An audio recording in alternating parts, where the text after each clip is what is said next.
Hello, welcome back. ഇന്ന് ഞാൻ വന്നിരിക്കുന്നത് ബീഫിൻ്റെ റെസിപ്പി ആയിട്ടാണ്. ബീഫ് കൊണ്ടാട്ടമാണ് ഇന്ന് ചെയ്യുന്നത്. അതെങ്ങനെയാണെന്ന് കണ്ടു നോക്കാം. 500 ഗ്രാം ബീഫ് എടുത്തിട്ടുണ്ട്. അതിലേക്ക് ആവശ്യത്തിന് ഉപ്പിട്ട് കൊടുക്കാം. 1/2 ടീസ്പൂൺ മഞ്ഞൾപ്പൊടി, 1/4 teaspoon garam masala, 1.5 table spoon മുളക് പൊടി, 1 തൊട്ട് 1.5 വരെ ചേർക്കാം. 1/2 ടേബിൾ സ്പൂൺ മല്ലിപ്പൊടി, 1/2 ടേബിൾ സ്പൂൺ പെരുംജീരകപ്പൊടി, 1/2 ടേബിൾ സ്പൂൺ കുരുമുളക് പൊടി, 1/2 ടേബിൾ സ്പൂൺ ഇഞ്ചി വെളുത്തുള്ളി പേസ്റ്റ്, 1 ടേബിൾ സ്പൂൺ വിനീഗർ, ആവശ്യത്തിന് കറിവേപ്പില കൂടെ ഇട്ടിട്ട് നന്നായിട്ടൊന്ന് മിക്സ് ചെയ്ത് കൊടുക്കാം.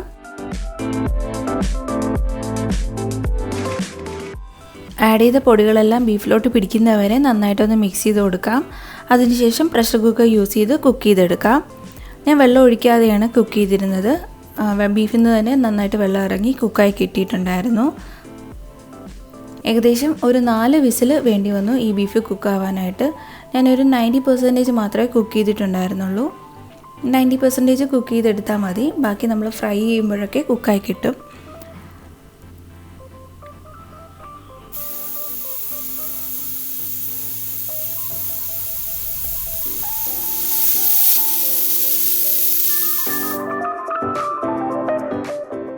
ഒരു പാൻ ചൂടാക്കി അതിലേക്ക് 3 ടേബിൾ സ്പൂൺ വെളിച്ചെണ്ണ ആഡ് ചെയ്ത് കൊടുക്കാം.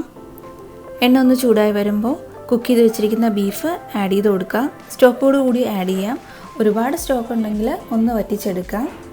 അതിനുശേഷം എണ്ണയിലോട്ട് ആഡ് ചെയ്ത് കൊടുക്കാം. ഈ ബീഫ് ഒന്ന് ഫ്രൈ ചെയ്തെടുക്കാം.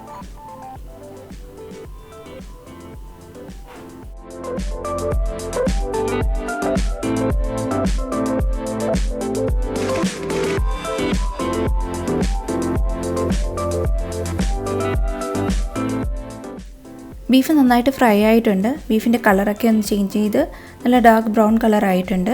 ഇനി ഇതൊന്ന് കോരി മാറ്റാം.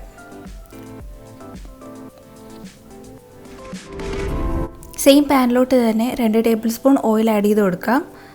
ഓയിലൊന്ന് ചൂടായി വരുമ്പോൾ 3-4 വറ്റൽമുളക് ഇട്ടിട്ട് നന്നായിട്ടൊന്ന് മൂപ്പിച്ചെടുക്കാം. മുളകൊന്ന് മൂത്ത് കഴിയുമ്പോൾ അതിലേക്ക് ഒരു മീഡിയം സൈസ് സവാള ആഡ് ചെയ്ത് കൊടുക്കാം. സവാളയുടെ കൂടെ തന്നെ ഒരു 1/2 ടേബിൾ സ്പൂൺ ഇഞ്ചി വെളുത്തുള്ളി പേസ്റ്റ് ആഡ് ചെയ്യാം. അതിനുശേഷം നന്നായിട്ട് മിക്സ് ചെയ്ത് കൊടുക്കാം. ഇഞ്ചിയുടെയും വെളുത്തുള്ളിയുടെയൊക്കെ പച്ചമണം മാറി സവാള ഒന്ന് വാടിക്കിട്ടണം. ആവശ്യത്തിന് ഉപ്പൂടെ ഇട്ട് കൊടുക്കാം.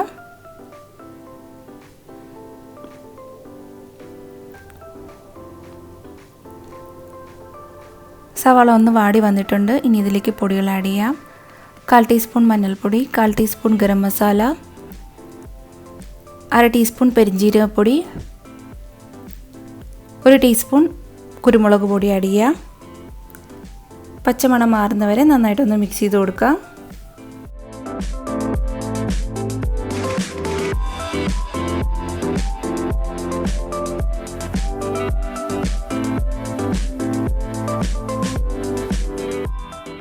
നെക്സ്റ്റ് ഇതിലേക്ക് 2 ടേബിൾ സ്പൂൺ ചതച്ച മുളക് ആഡ് ചെയ്ത് കൊടുക്കാം. അതിനുശേഷം നന്നായിട്ടൊന്ന് മിക്സ് ചെയ്യാം. മുളകിൻ്റെ പച്ചമണം മാറുന്നവരെ ഒന്ന് നന്നായിട്ട് മിക്സ് ചെയ്ത് കൊടുക്കാം.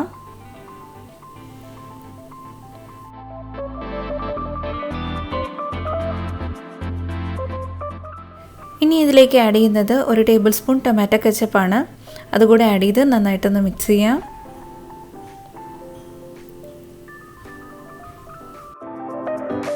നെക്സ്റ്റ് ഇതിലേക്ക് 1 ടേബിൾ സ്പൂൺ വിനീഗർ ആഡ് ചെയ്ത് കൊടുക്കാം.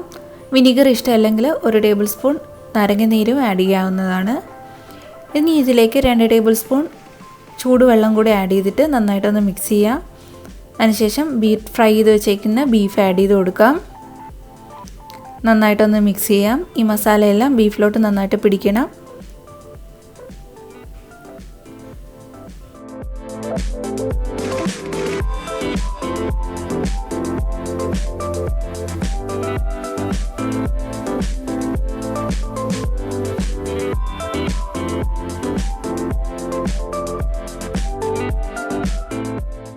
ലാസ്റ്റ് ഇതിലേക്ക് റോസ്റ്റ് ചെയ്ത കാഷ്യൂസ് ആഡ് ചെയ്ത് കൊടുക്കാം.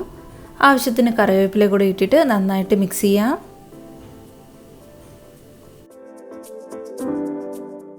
സ്പൈസിയും ടേസ്റ്റി ആയിട്ടുള്ള ബീഫ് കൊണ്ടാട്ടം റെഡി ആയിട്ടുണ്ട്. എല്ലാവരും ട്രൈ ചെയ്ത് നോക്കണം. ഇത് നിങ്ങൾക്ക് ചപ്പാത്തി പൊറോട്ടയുടെ കൂടെയൊക്കെ സെർവ് ചെയ്യാൻ പറ്റും. അപ്പോൾ എന്നും പറയുന്ന പോലെ വീഡിയോ ഇഷ്ടമായാൽ ലൈക്ക് ചെയ്യണം, ഷെയർ ചെയ്യണം, കമൻറ്റ് ചെയ്യണം. പുതിയതായി ആരെങ്കിലും കാണുന്നുണ്ടെങ്കിൽ സബ്സ്ക്രൈബ് ചെയ്യണം. സബ്സ്ക്രൈബ് ചെയ്യാതെ ആരെങ്കിലും വീഡിയോ കാണുന്നുണ്ടെങ്കിൽ പ്ലീസ് ഒന്ന് സബ്സ്ക്രൈബ് ചെയ്തേക്കണേ. തൊട്ടടുത്തുള്ള ബെല്ലൈക്കൻ കൂടി പ്രസ് ചെയ്ത് അതിൽ ഓൾ സെലക്ട് ചെയ്യണം. നെക്സ്റ്റ് വീഡിയോയിൽ വീണ്ടും കാണാം. Thanks for watching. ബൈ.